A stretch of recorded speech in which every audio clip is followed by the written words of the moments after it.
Spojené ocelárny na Kladně navštívil vynikající asijský státník, prezident Indonéské republiky, doktor Ahmad Sukarno. Přišel se podívat na kladenský závod, který má důležitý podíl při budování těžkého průmyslu v první indonéské pětiletce.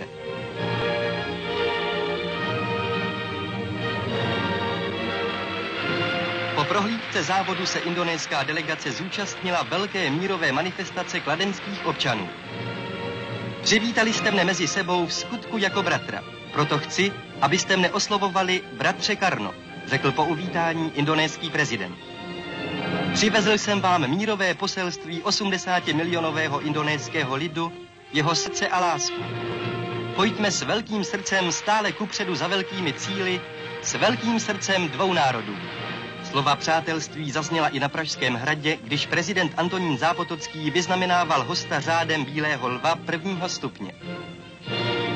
Přátelství mezi československým a indonéským lidem je hluboké a pevné, protože naším společným cílem je mír mezi všemi národy.